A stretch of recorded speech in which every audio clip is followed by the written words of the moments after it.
لو تناهيتم إلى سر الحياة وصنعتم كائنا حيا نرى لم نزد إلا يقينا بالإله لم نزد إلا يقينا بالإله. کسی عورت کے ساتھ تنہائی اختیار کرنا اسلام میں حرام ہے. کسی عورت کے ساتھ. یہ نبی صلی اللہ علیہ وسلم کی شدید وعید ہے اس پر کہ کسی بھی جوان عورت کے ساتھ آپ تنہائی اختیار، جوان ہو یا عمر زیادہ ہو، تنہائی نہیں اختیار کر. یہاں بہت ہی کوئی بوڑھی ہے، نانی دادی بن گئی بالکل ہی 90-95 سال کی، ایک الگ بات.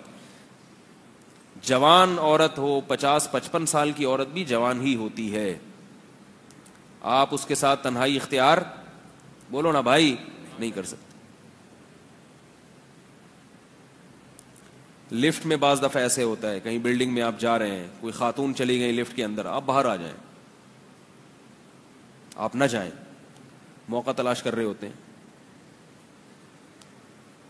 ہمارے یہاں ہوتا ہے لفٹوں میں خاتون جا رہی ہیں، بندہ بھی چلا گیا، کہتے ہیں نظر نیچی کر کے کھڑے ہوئے ہیں. تو بھائی یہ جب جائز ہی نہیں ہے آپ کا اس کے ساتھ تنہائی اختیار کرنا، تو آپ کو جب شریعت اجازت ہی نہیں دے رہی تو آپ کتنے اچھے ہیں برے ہیں یہ بحث ہی جائز نہیں ہے.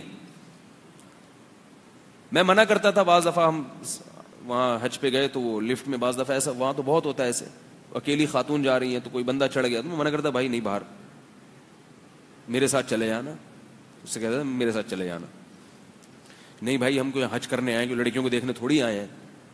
مجھے پتا ہے بھائی آپ حج کرنے آئے ہیں، تو یہاں اگر اللہ رسول کی نہیں مانو گے تو پھر کہاں مانو گے؟ اللہ اس کے رسول نے یہ نہیں کہا کہ جو نیک لوگ ہیں وہ اکیلے سفر کر سکتے ہیں، عورت کے ساتھ سفر نہیں، یعنی تنہائی اختیار کر سکتے ہیں. جو برے لوگ ہیں ان کو اجازت نہیں، نہ برے کو نہ نیک کو.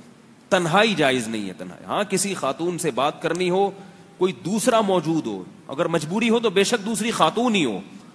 تنہائی جو ہے، تنہائی یہ بہت خطرناک چیز ہے. لوگ ان چیزوں میں ذرہ برابر احتیاط نہیں کرتے، بس براڈ مائنڈڈ بننے کی کوشش میں ہر آدمی. یار ہم لوگ اتنے نیچ سوچ کے نہیں، اتنے گھٹیا نہیں ہے جیسے مولویوں کی باتیں ہیں. تو گھٹیا پن تو یہ بھی ہے کہ اگر زنا کر لیا تو کیا ہو گیا، اس کو بھی اگر آپ نہ دیکھو تو بھی کلچر ہے. گورے تو کرتے ہیں نا، ان کو کیا ہے، زنا ہو گیا، گرل فرینڈ ہے تو کیا ہو گیا. ہم جا کے کہتے ہیں توبہ توبہ استغفر اللہ، کہتے ہیں یہ اس لیے تو ترقی نہیں کر رہے یہ لوگ. غیرت کو زندگی سے نکال دو تو پھر جو چاہے کرو. پھر نہ جمعے کا بیان سننے کی ضرورت، نہ اتوار کا، نہ کسی عالم کے پاس جانا، نہ کسی بزرگ کے بھی ضرورت نہیں. اور اگر غیرت والی زندگی گزارنی ہے تو شریعت کے ان احکامات کو فالو کرنا پڑے گا. تنہائی عورت کے ساتھ جائز نہیں ہے. ہمارے ایک دوست سے یونیورسٹی میں بہت بڑے پروفیسر تھے، کیا ہیں الحمدللہ. تو یونیورسٹی کی جو لڑکیاں ہیں بعض دفعہ ان سے اپنے پرائیویٹ بلکہ پرسنل جو میٹر ہے نا اس پہ مشورے لیتی ہیں. اب وہ بعض چیزیں ایسی ہوتی ہیں کہ وہ تنہائی کے بغیر وہ بتا نہیں سکتی اپنی بات. تو وہ مجھے بتا رہے تھے کہ میرے سے مشورہ لینے کے لیے جب کوئی لڑکی بیٹھتی ہے اسکول میں، کلاس میں، تو اب مسئلہ یہ ہوتا ہے کہ کسی اور کی موجودگی میں وہ بات نہیں کرنا چاہتی.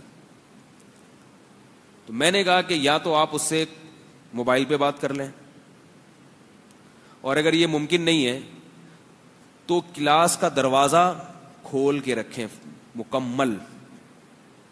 اس سے بھی تنہائی، یہ مجبوری کی بات ہے، مجبوری میں اس سے بھی تنہائی، بولو نا بھائی، ختم ہو جائے گی.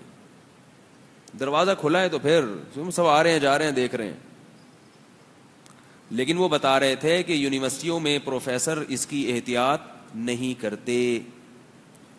جو اسٹوڈنٹس ہیں اگر انہوں نے پوچھنا ہو پروفیسر صاحب سے کوئی بات کرنی ہے تو پروفیسر کہتے ہیں کنڈی لگاؤ، تالا لگاؤ، پرسنل میٹر ہے نا، آپ کا پرسنل معاملہ ہے تو بہت تنہائی کے ساتھ، بہت احتیاط کے ساتھ کان میں آ کے بتاؤ میرے.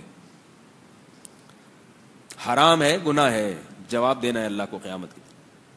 تنہائی میں اپنی بیگم کے ساتھ بیٹھا کرو بس، اور اگر نہیں ہے بیگم تو صبر کرو، اللہ سے دعا مانگو.